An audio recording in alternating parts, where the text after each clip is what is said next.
Hello बच्चों, आज जो हम डिस्कस करने जा रहे हैं यूनिट एंड डायमेंशन का लेक्चर नंबर 2 फिजिक्स का फर्स्ट टॉपिक क्लास 11 का यूनिट एंड डायमेंशन और उसका लेक्चर नंबर 2। और इसमें हम बात करेंगे डिराइव्ड यूनिट की। हमने पहले लेक्चर में डिस्कस किया था फंडामेंटल यूनिट। एक बार हम ब्रीफ कर दें कि यूनिट दो तरह का होता है। कौन कौन सा? फंडामेंटल यूनिट और डिराइव्ड यूनिट। फंडामेंटल को बेस यूनिट भी कहते हैं, ठीक है। और बेस यूनिट आपका 7 होता था और 2 सप्लीमेंट्री दोनों मिला करके 9, ठीक है। और डिराइव्ड यूनिट जो है वो आपका अनगिनत है, वो निश्चित नहीं है, वो आपका सैकड़ों है। तो आइए हम बात करें कि डिराइव्ड यूनिट होता क्या है। देखिए डिराइव्ड यूनिट क्या होता है। डिराइव्ड यूनिट होता है ऐसा यूनिट जो फंडामेंटल पर डिपेंड करता है। ऐसा यूनिट जो कि फंडामेंटल पर डिपेंड करता है उसको क्या बोलते हैं? डिराइव्ड बोलते हैं, है ना। तो those unit which depends upon fundamental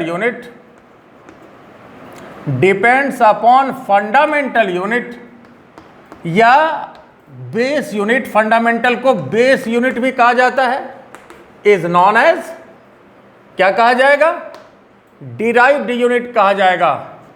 और जैसा कि नाम से स्पष्ट है, आप याद रख सकते हैं ऐसे। डिराइव्ड मतलब इसको फंडामेंटल से डिराइव किया गया है। डिराइव्ड यूनिट के बारे में आज हम डिस्कस करेंगे। और डिराइव्ड यूनिट जो है अनगिनत है ना। यह आपका सैकड़ों है। मतलब फंडामेंटल को छोड़ दीजिए, बाकी जितना बच गया वो सभी क्या होगा? आपका डिराइव्ड होगा। आई बात समझ में? फंडामेंटल को छोड़ दीजिए, बाकी जितना बच गया वो सभी क्या होगा? डिराइव्ड होगा, ठीक है। तो इसलिए अब आइए देखिए, जैसे एग्जाम्पल में आपके पास सबसे पहला बेसिक क्वांटिटी की बात करें, जैसे वेलोसिटी। देखिए वेलोसिटी होता क्या है? वेलोसिटी का फॉर्मूला डिस्प्लेसमेंट अपॉन टाइम। देखिए डिस्प्लेसमेंट की बात करें तो डिस्प्लेसमेंट का जो यूनिट होता है मीटर, जो डिस्टेंस का होता है वही डिस्प्लेसमेंट का, और टाइम के लिए सेकंड, तो मीटर पर सेकंड या ms-1 ये भी हम लोग बोलते हैं। और ये ऑलरेडी एसआई यूनिट है, ठीक है। तो देखिए डिस्टेंस का या डिस्प्लेसमेंट का मीटर होगा, नीचे टाइम के लिए सेकंड, तो मीटर पर सेकंड, तो ms-1 ये भी दे सकते हैं। तो यह आपका वेलोसिटी का यूनिट हो गया। फिर देखिए एक्सेलरेशन के लिए, एक्सेलरेशन शॉर्ट फॉर्म होता है, ऐसे आप लोग एक्सेलरेशन जानते हैं। एक्सेलरेशन का क्या फॉर्मूला होता है? एक्सेलरेशन का फॉर्मूला होता है वेलोसिटी अपॉन टाइम। अब आप लोग को इसमें लग रहा होगा कि वेलोसिटी बाय टाइम लिख दिए, वास्तव में तो हम लोग फॉर्मूला पढ़े थे v-u/t, तो बिल्कुल सही पढ़े थे। v-u/t होता है निश्चित रूप से, लेकिन यहाँ पर ये v-u का क्या मतलब है? v फाइनल वेलोसिटी और u इनिशियल वेलोसिटी। तो यह है क्या? चेंज इन वेलोसिटी है। तो वास्तव में क्या है? Change in velocity. वास्तव में क्या है ये? Change in velocity upon time. Change in velocity upon time. तो चेंज इन वेलोसिटी, तो सवाल अब यह है कि चेंज इन वेलोसिटी का क्या यूनिट होगा? जो यूनिट वेलोसिटी का होगा वही यूनिट चेंज इन वेलोसिटी का होगा। तो इसलिए चाहे change in velocity by time लिखिए या वेलोसिटी बाय टाइम लिखिए, यूनिट डायमेंशन में इससे कोई फर्क नहीं पड़ता है। अब वैसे सही फॉर्मूला बिल्कुल यही है, v minus u by t, तो change in velocity upon time. तो change in velocity upon time बोलें या वेलोसिटी ऑफ टाइम बोलें, इस टॉपिक में कोई फर्क नहीं पड़ता है, याद रखिएगा हमेशा। इसलिए कि वेलोसिटी माइनस वेलोसिटी, वेलोसिटी ही मिलेगा। वेलोसिटी में वेलोसिटी को घटाएंगे, वेलोसिटी मिलेगा। वेलोसिटी में वेलोसिटी को जोड़ेंगे, वेलोसिटी मिलेगा। ठीक है, और ये हमेशा याद रखिएगा, इस टॉपिक का ही नहीं पूरे फिजिक्स का ये बैकबोन है ना, कि एडिशन या सब्ट्रैक्शन हमेशा ही सेम फिजिकल क्वांटिटी में होता है। एडिशन या सब्ट्रैक्शन हमेशा ही सेम फिजिकल क्वांटिटी में होता है, लेकिन डिवीजन या मल्टीप्लिकेशन किसी के साथ हो सकता है। याद रखिएगा, फिर से सुनिए, ये पूरे फिजिक्स के लिए बैकबोन है, इस टॉपिक की ही बात नहीं है, ये लाख बात की एक बात है, इसको ध्यान से सुनिए। एडिशन या सब्ट्रैक्शन सेम फिजिकल क्वांटिटी में होता है ना। एडिशन या सब्ट्रैक्शन सेम फिजिकल क्वांटिटी में होता है, लेकिन डिवीजन या मल्टीप्लिकेशन किसी के साथ हो सकता है। डिवीजन या मल्टीप्लिकेशन किसी के साथ हो सकता है, किसी भी क्वांटिटी के साथ हो सकता है। आप इसको प्रैक्टिकल तौर पर ऐसे याद रखिए कि मान लीजिए कि 5 हाथी प्लस 3 हाथी दोनों मिलाकर के कितना हो जाएगा, 8 हाथी होगा। लेकिन अगर हम ये कहें कि 5 हाथी प्लस 3 घोड़ा, क्या इसका एडिशन होगा? क्या हम क्या बोलेंगे, 8 घोड़ा बोलेंगे कि 8 हाथी बोलेंगे? तो इसलिए एडिशन या सब्ट्रैक्शन सेम फिजिकल क्वांटिटी में होगा। इस एग्जाम्पल के द्वारा आप इसको याद रखिएगा। और इसको देखिए कि अब इसका यूनिट क्या होगा, जरा सोचिए पहले आप कि इसका क्या यूनिट होना चाहिए, ये जरा सोचिए पहले कि इसका यूनिट क्या होना चाहिए। तो चेंज इन वेलोसिटी या वेलोसिटी बात एक ही है, तो वेलोसिटी का यूनिट अभी हमने निकाला है, क्या निकाला है, तो मीटर अपॉन सेकेंड, तो ये वेलोसिटी का, और टाइम है यहाँ पर, तो टाइम के लिए 1 सेकेंड यहाँ पर और आ जाएगा, तो मीटर और नीचे पर सेकेंड स्क्वायर, तो मीटर पर सेकेंड स्क्वायर या ms-2, ये आपका एक्सेलरेशन का हो गया यूनिट, और यही होता भी है मीटर पर सेकेंड स्क्वायर या ms-2। ये बेसिक चीज़ है ये सभी, लेकिन इसकी ज़रूरत हमेशा है। और एक बार फिर सुन लीजिए जो हमने कहा आपको, लाख बात की एक बात फिर सुन लीजिए कि एडिशन या सब्ट्रैक्शन हमेशा सेम फिजिकल क्वांटिटी में होता है। एडिशन या सब्ट्रैक्शन हमेशा सेम फिजिकल क्वांटिटी में होता है, लेकिन डिवीजन या मल्टीप्लिकेशन किसी के साथ हो सकता है। याद रखिएगा, हमेशा इसकी ज़रूरत पड़ेगी। जैसे कहीं भी अगर पूरे फिजिक्स में आपको कहीं ऐसा लिखा हुआ मिल जाए कि v प्लस टी, ऐसा कभी नहीं हो सकता है, उस पेज को ही काट दीजिए, कभी नहीं होगा। v प्लस टी कभी हो ही नहीं सकता है। हाँ, लेकिन अगर ऐसा हो v बाई टी तो बिल्कुल हो सकता है। अभी हमने खुद लिखा है, देखिए, velocity by time v by t, तो v बाई टी हो सकता है, v प्लस टी नहीं हो सकता। v माइनस टी किसी सूरत में नहीं हो सकता है, तो v प्लस टी हो सकता है, v minus T, v plus T नहीं हो सकता, v माइनस टी नहीं हो सकता, लेकिन v बाई टी हो सकता है ना।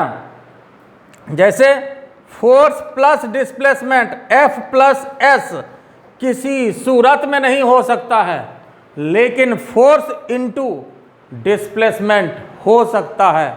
आप बताइए तो सोच करके कि फोर्स इनटू डिस्प्लेसमेंट जो होता है ये कौन सी क्वांटिटी होती है? तो ये बहुत बड़ी क्वांटिटी है। फोर्स इनटू डिस्प्लेसमेंट ये बहुत बड़ी क्वांटिटी है। कौन सी क्वांटिटी है? बहुत बड़ी क्वांटिटी है। कौन सी क्वांटिटी है? तो ये क्वांटिटी है work equal to force into displacement, ये आप जानते हैं। और आइए अभी इसी पर हम बात करेंगे आगे, इसी से रिलेटेड हम यूनिट को निकालेंगे। तो ये बात समझ गए कि एडिशन या सब्ट्रैक्शन हमेशा सेम फिजिकल क्वांटिटी में होगा, लेकिन डिवीजन या मल्टीप्लिकेशन किसी के साथ भी हो सकता है। अब आपके मन में ऐसा हो सकता है कि आखिर ऐसा क्यों होता है? तो साहब वेलोसिटी अपॉन टाइम ये होता है और ये तीसरे क्वांटिटी को प्रोड्यूस कर देता है। कौन सी क्वांटिटी को प्रोड्यूस कर दिया? तो ये क्वांटिटी जो प्रोड्यूस कर दिया वेलोसिटी बाय टाइम, ये एक्सीलरेशन प्रोड्यूस हो गया। ठीक है। और जैसे फोर्स इनटू डिस्प्लेसमेंट ये होता है और ये तीसरे क्वांटिटी को प्रोड्यूस कर दिया। तो कौन सी क्वांटिटी को प्रोड्यूस कर दिया? तो ये प्रोड्यूस कर दिया आपका वर्क को प्रोड्यूस कर दिया। इसलिए मल्टीप्लिकेशन, ठीक है, मल्टीप्लिकेशन या डिवीजन किसी के साथ हो सकता है, लेकिन एडिशन या सब्ट्रैक्शन मतलब जोड़ या घटाव किसी दूसरे फिजिकल क्वांटिटी के साथ नहीं होगा। याद रखिएगा इस बात को। और ये इस टॉपिक का ही नहीं, पूरे फिजिक्स का ये बैकबोन है। इस टॉपिक का तो ये बैकबोन है ही, इस टॉपिक का तो एकदम पक्का बैकबोन है। ठीक है। और एप्लीकेशन पूरे फिजिक्स में। तो ये एक्सेलरेशन की बात हुई। अब आइए तो जरा फोर्स की बात करें साहब। फोर्स के लिए क्या फॉर्मूला होता है आपके पास? फोर्स के लिए फॉर्मूला होता है मास इंटू एक्सेलरेशन। तो साहब मास इंटू एक्सेलरेशन, तो मास के लिए क्या लेंगे हम लोग? Unit KG. और एक्सेलरेशन के लिए क्या लेंगे? तो अभी निकाले हुए हैं, देखिए मीटर और नीचे पर second square, metre per second square. तो फोर्स का KG metre per second square, और इसको क्या बोलते हैं? और ऐसे तो ये आपका यूनिट हुआ ही केजी, है ना, और मीटर पर सेकेंड स्क्वायर, और इसी को बोलते हैं साइंटिस्ट के नाम से एक न्यूटन। तो फोर्स का यूनिट न्यूटन होता है और ये न्यूटन साहब के नाम से है। ये न्यूटन साहब के लिए रेस्पेक्ट है, जो फिजिक्स के बहुत बड़े साइंटिस्ट हैं, है ना। आप भली भांति परिचित हैं न्यूटन साहब से। तो यहाँ पर देखिए हमने क्या कहा कि इसी को, ऐसे ऑलरेडी ये फोर्स का यूनिट है, लेकिन इसी को एक न्यूटन बोला जाता है। ठीक है। ये ऐसा ही में, लेकिन अगर सीजीएस की बात करें तो आप हर चीज़ सीजीएस में ले लीजिए। केजी का, ग्राम, मीटर का, सेंटीमीटर, सेकेंड स्क्वायर, ये हो गया। तो इसी को हम लोग क्या बोलेंगे? अब यहाँ पर ये न्यूटन तो आपका एसआई में है, और सीजीएस में क्या बोलते हैं ये भी आप लोग को पता होगा, बता सकते हैं साहब? तो ये होता है डाइन, ये सीजीएस में। अब आपको सुविधा है कि इतना नहीं बोल करके सीधा एक डाइन हम बोल दें, और इतना नहीं बोल करके हम एक न्यूटन बोल दें। ठीक है। और भी सुविधा है, पूरा न्यूटन नहीं लिखना चाहते हैं तो ऐसे करके कैपिटल एन लगा दीजिए। और याद रखिएगा, आपके मन में अगर ये शंका हो कि यहाँ पर नाम न्यूटन साहब का हमने स्मॉल से लिखा है, तो लिखना चाहिए यहाँ पर स्मॉल से ही। न्यूटन साहब का नाम जरूर है, लेकिन अब यहाँ पर ये फिजिक्स का यूनिट है, इसलिए अब ये नाम नहीं रह गया, ये फिजिक्स का यूनिट हो गया। और ये अब कैपिटल से नहीं लिखना चाहिए, स्मॉल से ही लिखना चाहिए। वैसे ऐसा हार्ड एंड फास्ट नहीं है, लेकिन आपको जानकारी होनी चाहिए। हम भी कभी कभी कैपिटल लगा देते हैं, लेकिन जानकारी रहनी चाहिए। हम लोग जैसे बिहारी आदमी जानते हैं कि हम लोग प्राय जो हम का यूज करते हैं, यूज मैं का होना चाहिए, तो जानते हुए भी गलती करते हैं कि आदत बन जाती है, हम का यूज कर लेते हैं हम लोग, लेकिन होना चाहिए मैं जा रहा हूँ, मैं यहाँ जा रहा हूँ, लेकिन हम लगा देते हैं हम लोग जानते हुए, वैसा नहीं कि नहीं जानते हैं। तो जानकारी रखनी चाहिए। तो यहाँ पर ये स्मॉल से ही होना चाहिए, कैपिटल से नहीं होना चाहिए। लेकिन अगर शॉर्ट फॉर्म यूज करते हैं तो वहाँ पर कैपिटल यूज करिए। आप यहाँ पर कहिएगा कैपिटल यूज क्यों किए, तो शॉर्ट फॉर्म में स्मॉल नहीं चलेगा, शॉर्ट फॉर्म में कैपिटल चलेगा। ठीक है। यहाँ भी शॉर्ट फॉर्म देते हैं तो कैपिटल डी दीजिए, पूरा लिखते हैं तो डाइन लिखिए, और यहाँ पर कैपिटल नहीं, यहाँ स्मॉल होना चाहिए। ठीक है। इस बात को ध्यान में रखना चाहिए। ठीक है। ये क्लियर हो गया? तो चलिए, सही बात है, ये समझ गए आप लोग। अब आइए यहाँ पर बात करें नेक्स्ट, ये आपका फोर्स की बात हुई। अब आइए बात करते हैं वर्क की। तो वर्क के लिए क्या फॉर्मूला होता है? वर्क के लिए क्या फॉर्मूला होता है साहब? तो वर्क के लिए फॉर्मूला फोर्स इनटू डिस्प्लेसमेंट हमने अभी भी लिखाया था आपको। वर्क के लिए फॉर्मूला फोर्स इनटू डिस्प्लेसमेंट, तो फोर्स इनटू डिस्प्लेसमेंट। तो अभी बताइए कि फोर्स का हमने यूनिट क्या लिखा? फोर्स का क्या लिखा? KG metre per second square, और डिस्प्लेसमेंट के लिए मीटर। तो यहाँ पर क्या हो गया बताओ तो साहब? KG metre square per second square, KG metre square per second square. तो अब यहाँ पर देखो तो ये क्या हो गया? तो वर्क का निश्चित रूप से ये हुआ आपका KG metre square per second square, और इसी को फिर साइंटिस्ट के नाम से बोला जाता है 1 जूल। और ये भी एसआई में, ये भी किस में? एसआई में। ये किस में? एसआई में। क्या बोला जाता है? 1 जूल। और ये किस में है? एसआई में है। तो बिल्कुल ध्यान रखिएगा इसको। और सीजीएस की बात करें तो सीजीएस में क्या होगा? किलोग्राम का यहाँ पर किलोग्राम एसआई में है, इसका सीजीएस में क्या होगा? ग्राम होगा। मीटर का सीजीएस में सेंटीमीटर होगा। और सेकंड का तो टाइम के लिए किसी भी यूनिट में चले जाइए, किसी भी सिस्टम में चले जाइए, एसआई चले जाइए, एफपीएस चले जाइए, एमकेएस चले जाइए, किसी में भी टाइम का सेकंड ही होता है। याद रखिएगा, टाइम का किसी भी सिस्टम में सेकंड ही होता है। चाहे एसआई की बात कर लीजिए, सीजीएस की बात कर लीजिए, एमकेएस की बात कर लीजिए, एफपीएस की बात कर लीजिए, सभी में सेकंड ही होता है। इसलिए सबके लास्ट में एस लिखा हुआ है। ठीक है, तो ये आपका सीजीएस में हुआ। और सीजीएस में होता है अर्ग, ये सीजीएस में। ठीक है, और सीजीएस में होता है अर्ग। और जूल और अर्ग के बीच एक रिलेशन है। 1 जूल इक्वल टू होता है 10 to the power 7 erg. 1 joule equal to 10 to the power 7 अर्ग होता है। और न्यूटन और डाइन के बीच भी एक रिलेशन है, वो भी हम यहाँ पर लिख देते हैं। 1 न्यूटन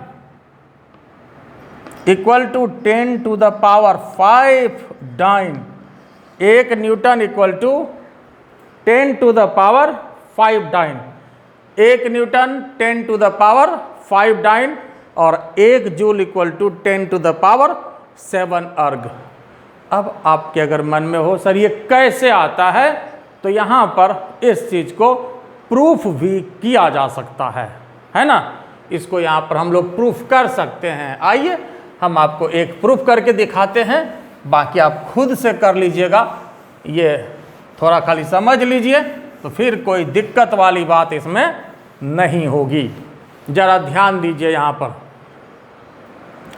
तो जैसे मान लीजिए कि 1 जूल है, 1 joule equal to 10 to the power 7 अर्ग है। मुझे नहीं पता कि क्या होता है, मान लेते हैं x अर्ग। देखिए तरीका समझिए कि 1 जूल इक्वल टू हमें प्रूफ करना है 10 to the power 7 अर्ग। नहीं पता कि क्या होता है, नहीं पता हमें, हमने मान लिया x। दूसरी बात, जूल है किसके लिए? किस में? एसआई में कि सीजीएस में? तो ये एसआई में है। अर्ग किस में है? ये सीजीएस में है। अब ये बताइए कि जूल जो है किसका यूनिट है? वर्क का है। अर्ग भी किसका है? ये भी वर्क का है ना। तो जूल को हम एसआई में क्या दे सकते हैं? अभी निकाले थे हम लोग जूल के लिए एसआई में। एसआई में 1, बोलिए, एसआई में केजी मीटर है ना, केजी। बोलिए एसआई में क्या दे सकते हैं? अभी हम लोग निकाले थे, नहीं तो आप तुरंत निकाल भी सकते हैं, जैसे फोर्स इंटू डिस्प्लेसमेंट हो गया। तो फोर्स के लिए क्या होता है, KG metre per second square, और यहाँ पर डिस्प्लेसमेंट 1 मीटर और लग गया, तो क्या हो गया, KG metre square per second square. तो यहाँ पर लगा दीजिए KG metre square per second square. उसी तरह से यहाँ पर अब अर्ग के लिए लिखना है, तो अर्ग के लिए सीजीएस वाला इसका कल यहाँ पर पुट करना है। केजी है तो केजी को क्या लिखेंगे, ग्राम लिखेंगे। मीटर है तो इसको क्या लिखेंगे, सेंटीमीटर लिखेंगे। स्क्वायर अपने जगह पर, नीचे सेकेंड। ये तो टाइम के लिए है, तो टाइम के लिए तो किसी में कोई परिवर्तन नहीं होता है। ये समझ गए, यहाँ तक कोई दिक्कत किसी को, ठीक बात है।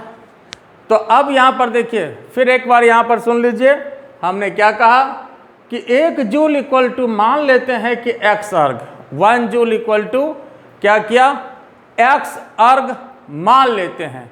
1 जूल इक्वल टू एक्स अर्ग मान लिया, ठीक है। और जूल का जो यूनिट है, चूँकि ऑलरेडी ये वर्क का यूनिट है जूल, तो किसके बदले हम लोग जूल लिए थे, इसके बदले, तो यहाँ पर इसको लिख दिया जाए। और अर्ग किसके बदले लिए थे, ये वर्क का सीजीएस यूनिट है, तो इसके बदले gram centimetre square per second square. ये है, आई बात समझ में।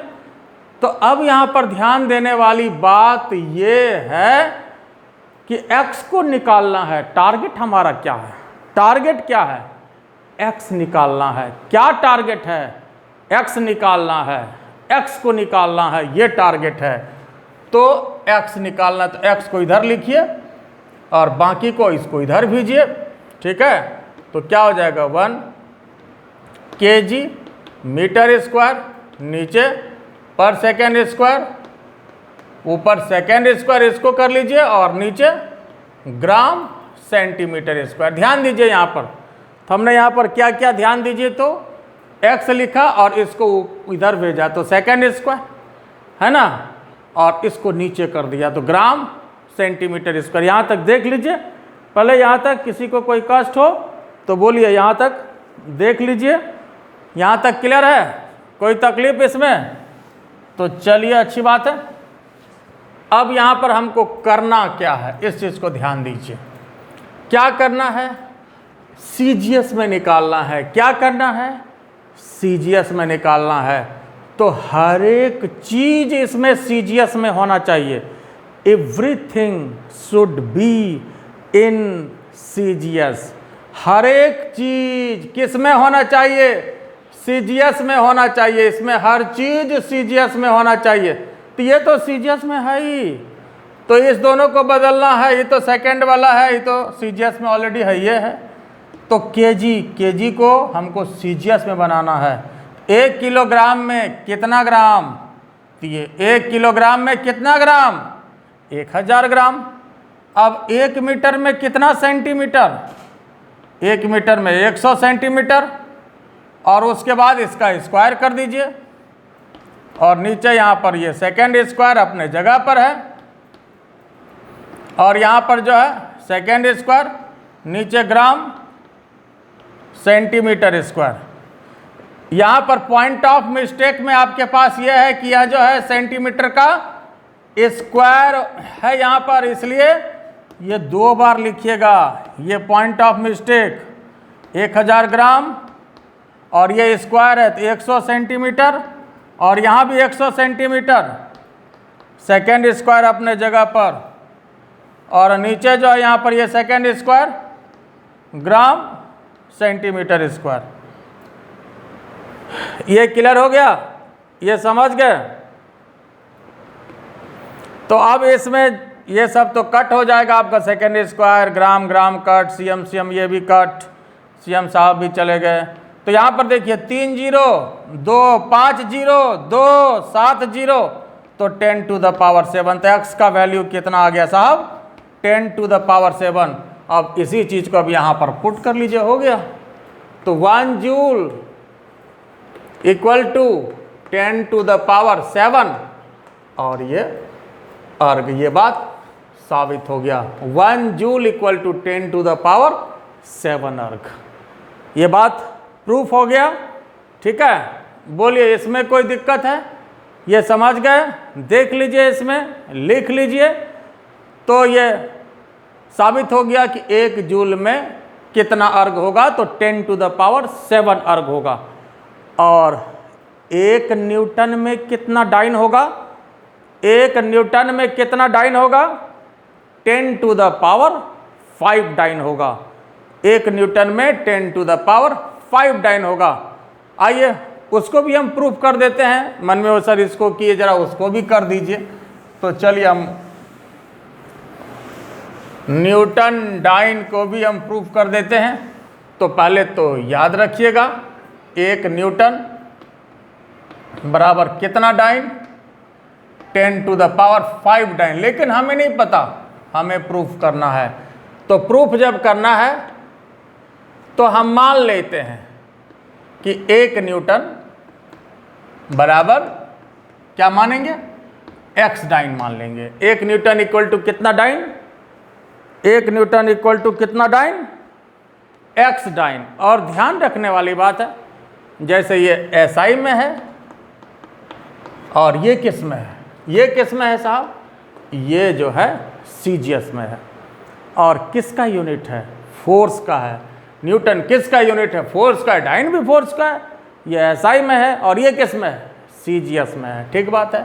तब ये बताइए कि 1 न्यूटन को हम क्या लिख सकते हैं? हम लोग फोर्स का यूनिट और क्या लिखते हैं? Force equal to mass into acceleration के हिसाब से। तो kg metre per second square है ना, ये 1 है। और यहाँ भी, यहाँ पर x होगा। और डाइन के बदले क्या लिखते हैं? यहाँ पर जैसे SI में हुआ तो इसी का CGS लेना है। kg CGS में ग्राम, यहाँ मीटर, CGS में सेंटीमीटर, सेकेंड का CGS में तो सेकेंड हमने कहा ही कि टाइम का किसी भी सिस्टम में, टाइम का किसी भी सिस्टम में सेकेंड ही होता है। अब फिर क्या करना है? अब फिर क्या करना है? टारगेट मेरा क्या है ये बताइए। x का वैल्यू निकालना है। क्या करना है? x का वैल्यू निकालना है। तो क्या करेंगे? x को एक तरफ, बाकी सबको एक तरफ। तो x को मान लीजिए एक तरफ कर दिया, बाकी सबको एक तरफ। इसको इधर ले आइए। तो 1 kg मीटर, नीचे सेकेंड स्क्वायर, ऊपर सेकेंड स्क्वायर, नीचे ग्राम, सेंटीमीटर अपने जगह पर। और अब क्या करना है? टारगेट मेरा क्या है? तो टारगेट जो है मेरा वो x को निकालना है। टारगेट क्या है? x को निकालना है। x को निकालना टारगेट है। ठीक है, क्या टारगेट है? x को निकालना है। तो क्या करेंगे इसमें? ठीक है, क्या करेंगे इसमें? हम लोग सबको CGS में रखेंगे। चूंकि x जो है ये डाइन है और ये CGS में है, तो क्या होना चाहिए? हर एक चीज CGS में होना चाहिए। क्या होना चाहिए?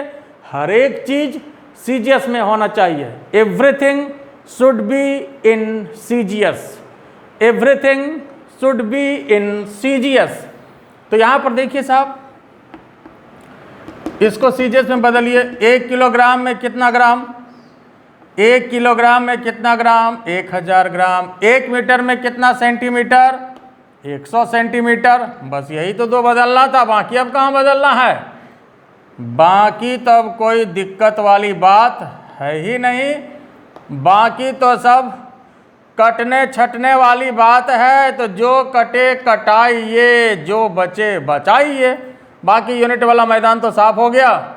तो 3 जीरो और यहाँ पर 2 जीरो, दोनों मिला करके 10⁵ आ गया। और यही तो मेरा टारगेट था। और x का वैल्यू कितना मिला? x का वैल्यू कितना मिला? 10⁵ मिला। तो अब क्या करना है साहब? पुट कर लीजिए। 1 न्यूटन बराबर कितना डाइन? x dyne. और x के स्थान पर 10⁵ 5 डाइन। तो 1 newton equal to 10 to the power 5 dyne. और याद रखिएगा ये SI में है और ये CGS में है, ये SI में है और ये CGS में है। तो न्यूटन और डाइन ये आपका प्रूफ हो गया। और जूल और अर्ग, 1 जूल में कितना अर्ग?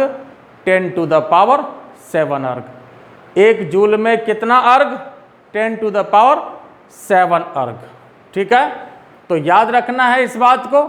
फिर हम लोग यहाँ तक कोई दिक्कत है, फिर आगे भी हम डिस्कस करेंगे। ठीक है, आगे और इसको हम आगे बढ़ाएंगे और इम्पोर्टेंट क्वांटिटी पर जो है हम बात करेंगे कि क्या होता है। यहाँ तक किसी को कोई दिक्कत है? तो आगे जैसे बात करेंगे इंपॉर्टेंट क्वांटिटी में क्या डेंसिटी का रिलेशन होता है SI CGS के साथ, है ना, क्या प्रेशर का होता है, हम इस पर बात करेंगे। तो चलिए ठीक है, आज इतना ही। शेष नेक्स्ट डे। आप लोग अच्छे से पढ़ते रहिए, स्वस्थ रहिए। Thank you very much to all of you.